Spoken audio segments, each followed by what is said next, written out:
I booked and paid for a private room. Then no one showed up. So I stopped paying for everything, and suddenly, they couldn't stop calling me. My name's Marcus. I'm 32, and for the last 10 years, I've been the unofficial safety net for my family. You know how every family has that one person, the one who bails people out when bills fall through, who lends money that never gets returned, who shows up, covers the tab, and makes sure no one ends up sleeping in their car. That's me. I never complain because for a long time I thought that's just what family did. You step up, you take care of each other. And growing up without much, I told myself that when I made it, I'd make sure no one else in the family had to feel that kind of struggle again. But I've come to realize something. There's a huge difference between being generous and being taken for granted. And what happened on my birthday this year made that difference painfully clear. It was supposed to be a small but meaningful celebration, not extravagant, just intimate. People I loved, good food, a chance to catch up, laugh, and take a breather from our busy lives. I'd reserved a private room at a nice local restaurant. Nothing over the top, but classy enough to feel like an occasion. I paid in advance to hold the room, $400 non-refundable. I even picked a place close to everyone's neighborhood so nobody could use distance as an excuse. I created a calendar invite, emailed and texted it to each family member. Mom, Dad, my older sister Kendra, her husband Tom, my younger brother Jordan, even my cousin Ray and her boyfriend, who somehow got invited to every family event despite never reciprocating. I followed up with reminders the week before and again 2 days before just to be sure. The day came and I was excited. I wore the blazer my mom got me last Christmas, arrived 15 minutes early, double-checked that the staff had the cake ready, and waited and waited. At first, I brushed it off. My family runs late, maybe traffic, maybe someone's kid had a last-minute diaper explosion. I ordered a drink, scrolled through my phone, and smiled at the thought of everyone eventually piling in out of breath and full of apologies. 30 minutes passed, then 45. Still no one. I texted the group chat. Hey, everything okay? I'm here when y'all are ready. No reply. An hour in, I felt that first pang of something ugly. Not anger, not yet, but a tight knot in my chest. Embarrassment. I looked around the room, still perfectly set candles flickering over untouched silverware. The waiter stopped by with a polite, pitying smile and asked if I'd like to order. I told him I'd wait another 10 minutes. That's when my phone buzzed with a notification from Instagram. I opened it and my heart dropped. There it was, a new post from my sister Kendra, a group photo at a steakhouse. Not just her and her husband, but everyone, mom, dad, everyone. Jordan Ray, even cousin Ray's boyfriend, grinning like this was the highlight of his month. The caption read, "Family night, grateful for the real ones, #blessed." I felt like the air had been knocked out of me. I just stared at the screen, frozen. It didn't make sense. I scrolled through the comments. My aunt had replied, "Looks like so much fun." Missing Marcus and Kendra had the nerve to comment back. He had his own plans tonight, I think. My own plans. My own plans were to be sitting at this very table with them. I didn't even feel sad at first. I felt numb. Then the nausea kicked in. I didn't respond. I didn't comment, didn't text, didn't call. I stood up, handed the waiter a tip that cost more than the untouched drink I'd barely sipped, and walked out of that restaurant with my hands shaking. On the drive home, my emotions shifted from confusion to humiliation and finally to something else entirely. Clarity. This wasn't an accident. This wasn't a scheduling error or a miscommunication. This was deliberate. And the worst part, it wasn't even the first time something like this had happened. I thought about last Christmas when they forgot to tell me the dinner had moved to Jordan's house. I thought about the family group chat where I always seemed to get tagged last or not at all. I thought about Kendra's bridal shower 5 years ago, how she made a speech thanking everyone but me. Even though I'd paid for the damn cake and the custom decorations, I had written it all off as carelessness, as people being people. But this was intentional. This was exclusion dressed up in steak dinners and hashtags. And I started thinking about just how much I'd done for them over the years. The $500 I sent Mom every month to cover her rent in that senior apartment complex she loved. The fact that Dad hadn't paid for his car insurance out of pocket since 2018 because I'd automated it through my own bank account when he got laid off and said, "I'll pay you back as soon as I'm on my feet again." Spoiler alert, he never did. Kendra and Tom's wedding photographer. Me, Jordan's security deposit when he moved to Atlanta. Also me, Ray's emergency dental bill. Yep, me again. I didn't keep score. I never rubbed it in. I just assumed they'd show me the same level of love and consideration when it mattered. Like, say, my birthday. When I got home, I sat on the couch in the dark. I wasn't crying. I didn't even feel like I could. I just kept refreshing that post, watching the likes go up like the world was confirming that I didn't matter to the people I prioritized most. I could have texted something snarky. I could have called and demanded answers, but instead I did something else. I opened my banking app. The rent transfer for Mom canceled. Her building would send her a notice in a few days. The automated payment for Dad's car insurance gone. The policy would lapse if he didn't act fast. I went down the list. Each auto payment, each small favor, each silent, thankless transaction that had become part of my monthly routine canceled one by one. And then for good measure, I posted a story on Instagram. Not petty, not dramatic, just a photo of my untouched birthday cake with a caption that read, "Reminder, I'm the one who pays Mom's rent and Dad's car insurance." No hashtags, no tags, no names, but they saw it. I know they saw it because the next morning my phone exploded. Missed calls from Mom, texts from Dad asking if everything is okay. Even Jordan sent a message. "Dude," Kendra said, "you're being dramatic. We didn't think you'd care." Kendra, of course, had the gall to write, "Wow, if you had an issue, you could have said something. No need to air dirty laundry like that."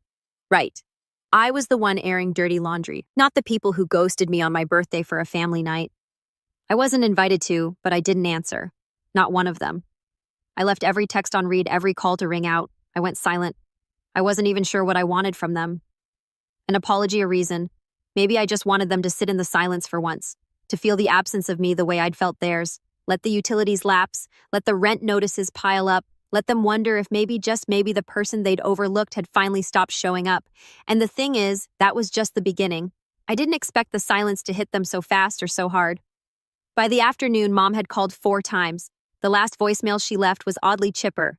"Hey, honey, not sure if you got my message earlier. Just wanted to check in. I think something weird happened with the rent this month. Maybe a glitch. Anyway, love you. Call me." A glitch, right? As if the sudden reversal of all financial help I'd been providing was some kind of bank hiccup, and not a wake-up call with a siren blaring. Then Dad texted, "Got a notice about the insurance. You sure you didn't forget to update the card? Looks like it's overdue. Call me when you can." Like it was a minor oversight. Like I had somehow dropped the ball when the truth was I'd been carrying the entire team for years. And then there was Kendra. Oh, Kendra. Her first message was short and smug. "Seriously, Marcus, you're embarrassing yourself. We didn't exclude you. We just wanted a chill dinner. You're taking it way too personally." When I didn't respond, she followed up an hour later with, "You could have just said you felt left out. You didn't need to make Mom and Dad freak out like this." I stared at that one for a while. What got me wasn't even the gaslighting.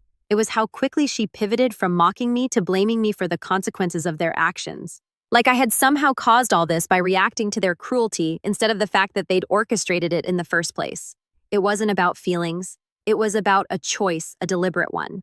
They didn't forget me. They didn't think I wouldn't care. They knew exactly what they were doing, and that realization that hurt more than I thought it would. I didn't reply to her either. Not because I didn't have words, but because I had too many, and none of them would have fixed the root issue. They only valued me for what I could give, not for who I was. The next few days were quiet. Painfully so. No new posts from Kendra, no calls from Mom. But on the 4th day, Jordan showed up at my door literally. I opened it, and there he was standing on my porch like he just popped over to borrow a lawnmower. Hoodie hands in pockets, sheepish grin. "Hey man," he said like everything was fine. I leaned against the doorframe. "Didn't realize you were in town." "Yeah, I drove up," he said. "Wanted to talk in person." I stepped aside and let him in. He walked past me like it was still his house, like we were still teenagers, like he hadn't skipped out on my birthday dinner without even a text. He sat on the couch and patted the cushion next to him. "You mad?" That question lit something in me. I didn't sit down. "Mad," I repeated. "No, I was humiliated. There's a difference." He held up his hands. "All right, fair. But come on, you really think it was some big conspiracy? We just wanted a casual night out. Nobody was trying to hurt you." I walked to the kitchen, grabbed a glass of water just to give myself something to do, something to hold. I stared out the window for a second, then turned back to him. "Jordan, I wasn't invited." He frowned. "That's not true. Then why didn't anyone say anything when I sent the invites? Why did no one reply when I texted from the restaurant? Why did Kendra say I had other plans? You knew I was sitting alone in a private room and you posted a group photo like I was a stranger." He looked away for a second, rubbed his jaw. "We didn't think you'd care, man. You always seem so, I don't know, self-sufficient." I laughed short, bitter. You mean because I pay for everything because I never ask for anything in return? He didn't say anything. Yeah, I said, nodding. That's what I thought. He looked uncomfortable. Look, Mom and Dad are freaking out. They're saying the rent office called and Dad's worried about the car. Can you just maybe give them a heads up before you do stuff like this? I walked over slow and set the glass down on the coffee table. I've been giving them heads ups for years, Jordan. Every month in the form of silent support without complaint, without recognition. You don't get to show up now and ask me to do it louder just because you finally noticed the silence. He stood up frustrated now. So what? You're just going to cut them off. You think you're punishing us, but you're just making everyone's life harder. No, I said calmly. You did that when you decided I wasn't family enough to sit at the table. He stared at me for a long moment like he was trying to come up with something to say that wouldn't sound defensive or stupid. He didn't find anything. I should go, he muttered. I nodded once and opened the door for him. He paused in the threshold, turned back. This feels petty, Marcus. Then maybe you've forgotten what being left out feels like. I shut the door behind him, locked it. I stood there for a few minutes, my hand still on the knob, my heart pounding not from the argument but from the sheer weight of finally saying it out loud. I'd spent so long biting my tongue, convincing myself to be the bigger person, telling myself I didn't need acknowledgement. But the truth was I did. I needed to matter, not for what I provided, but for who I was. And for the first time in years, I wasn't going to apologize for expecting that. The fallout hadn't even begun. Mom was still pretending not to know what was happening. Dad was probably blaming it on expired credit cards. Kendra would go from smug to sulking the minute her next spa day got interrupted by a late payment from her Venmo request to Dad. I could already sense the storm brewing, but I wasn't afraid of it anymore. It took exactly 5 days for the mask to come off. 5 days of silence. 5 days without me swooping in to fix anything, cover any bills, or smooth over the messes they'd gotten too used to ignoring. On the 6th morning, I woke up to a voicemail from Mom. Not the chipper kind this time. Her voice was sharp, strained, and barely disguising the panic under the surface. Marcus, I don't know what's going on with you, but I just got a notice from the building manager. He says the rent still hasn't gone through, and if it's not resolved by Friday, they're going to start the eviction process. I don't understand. Why would you let that happen? Call me. I played the message twice.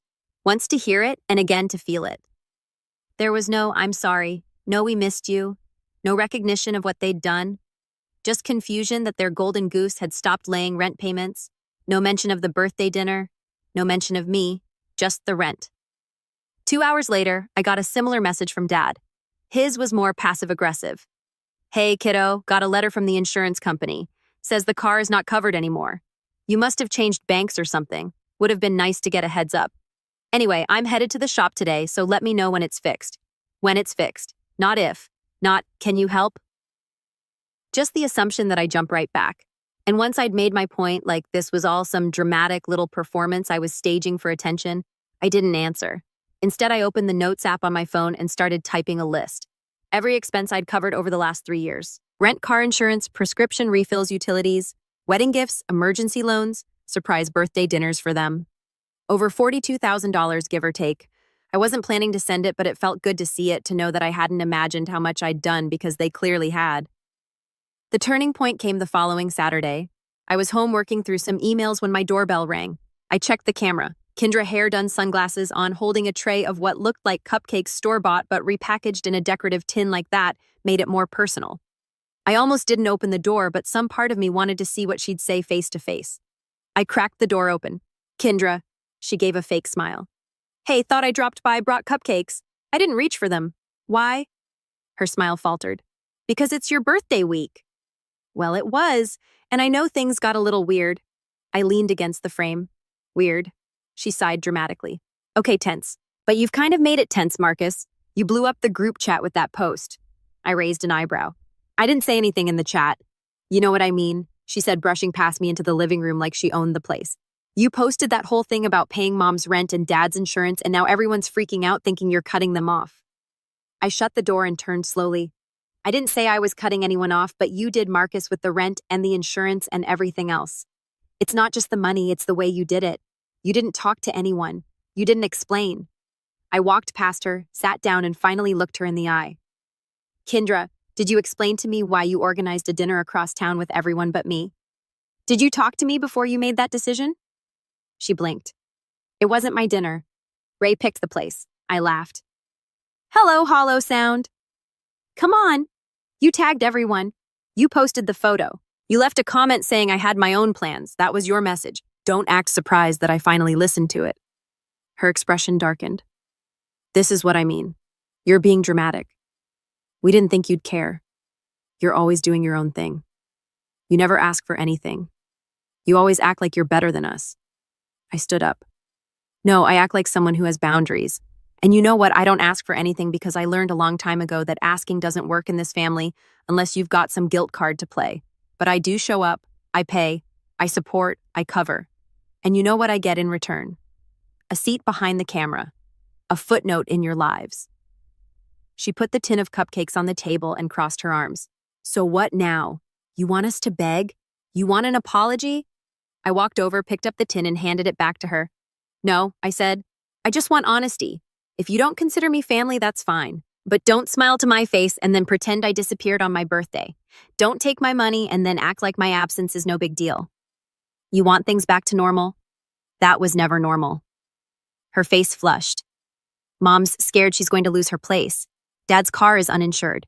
You're putting them in danger over some hurt feelings. No, I said quietly. They put themselves in danger when they built their lives on someone they clearly don't respect. I'm just stepping out of the role they wrote for me without my consent. For a moment, she didn't say anything, just stared at me, mouth slightly open, like she couldn't believe I was actually standing my ground. Then she turned, walked to the door, and paused before opening it. I hope this is worth it, she said.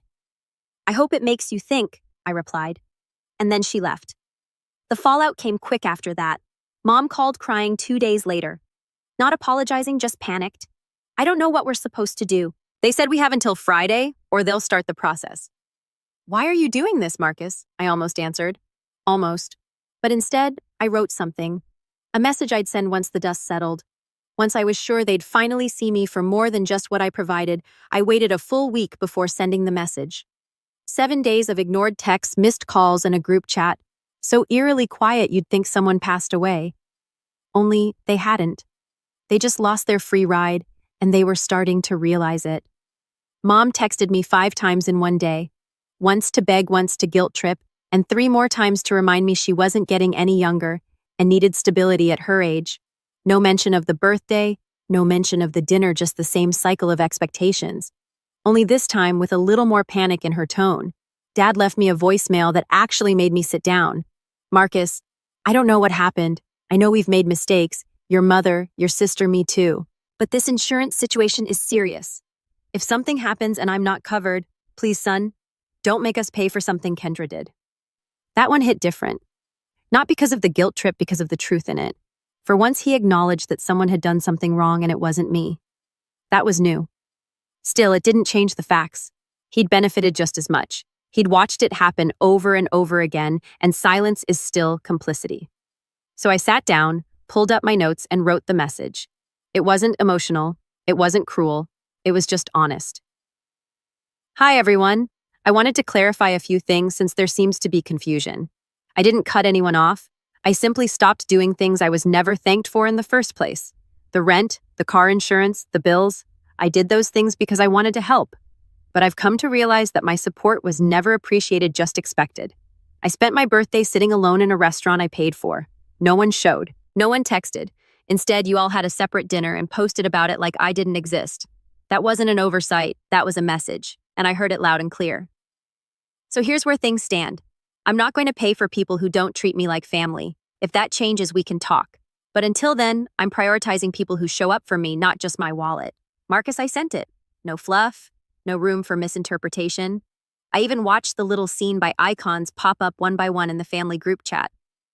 Kendra first, of course, then Ray, then Mom, then Dad, and then the flood began. Kendra responded almost instantly.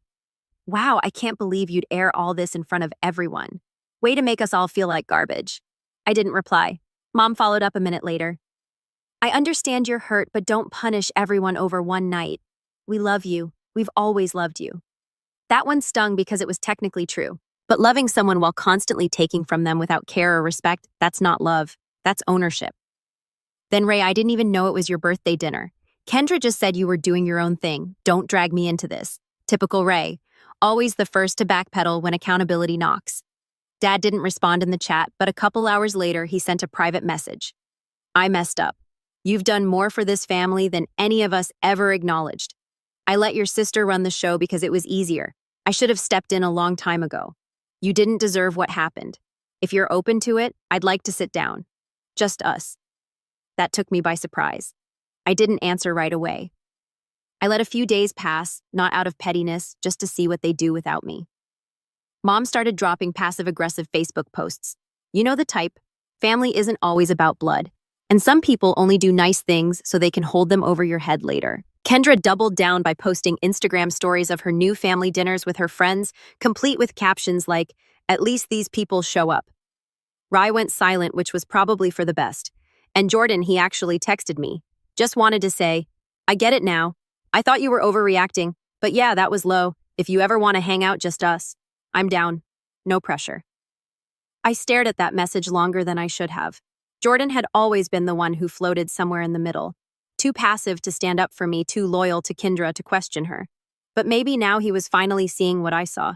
Still, I didn't reply. Not yet. A few more weeks passed. Mom missed her rent deadline. I knew because her building sent me the overdue notice by mistake. I was still listed as her emergency contact. I didn't call them. I didn't pay. She figured it out.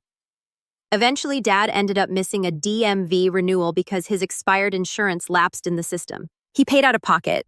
I know this because he updated his own policy without asking me. First time in 6 years. Things were changing. And then one Saturday morning, I got another knock on the door. This time, it was Dad. No warning, no call, just him standing on my porch holding 2 coffees.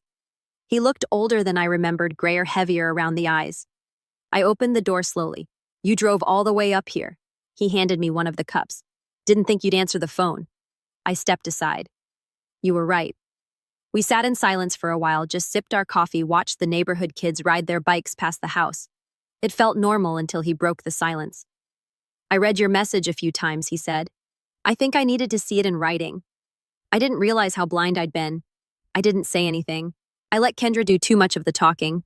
She's always been the loud one. You've always been the quiet one. And I guess I just let her fill the space. I nodded slowly. "She didn't just fill it, Dad. She used it, weaponized it." He winced. "Yeah, she did." Another pause. "I'm not asking for money," he added quickly. "I came here because I wanted to apologize. Not because I'm losing something, but because I already lost something. You and I don't want to keep doing that." That caught me off guard. It was the first real apology I'd ever heard from him that didn't come with a condition or an ask, just honesty. I set the cup down. "Thank you," I said. "That means more than you probably know." He nodded. "I'm not perfect, but I'm learning. And I hope one day the rest of the family learns too." After he left, I sat with it all. Let it sink in. I wasn't angry anymore. Not really. I was just tired. Tired of being the one who kept the engine running while everyone else got to ride in the passenger seat. But now they were finally learning what the road looked like without me. Weeks turned into months. Kendra eventually sent me a long email, half apology, half deflection. I didn't respond. Not because I hated her, but because I didn't trust her. Not yet. Mom called again a few times, each one a little softer, a little more like the woman I remembered growing up with. I answered the last one. We talked about nothing, about everything. She didn't ask for help. I didn't offer. That was the first real conversation we'd had in years. Jordan started visiting more. He even invited me to his new apartment paid for on his own. He offered me a drink and we sat on his mismatched couch and watched a game like brothers who didn't need words to patch things up. I didn't go back to paying their bills, but I did start building something else, boundaries. And weirdly, they started to respect them. Some days it was awkward. Some days it was healing, but it was finally real. And on my next birthday, I didn't make a reservation. I didn't send invites. I didn't pay for a single thing. Instead, I let people show me what they were willing to bring to the table.